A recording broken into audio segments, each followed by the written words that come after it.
High বন্ধুরা, আশা করি ভালো আছো।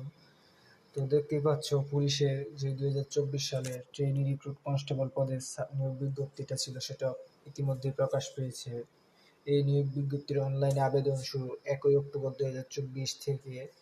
শেষ নিয়োগের আবেদনের তারিখ 15 অক্টোবর 2024 পর্যন্ত।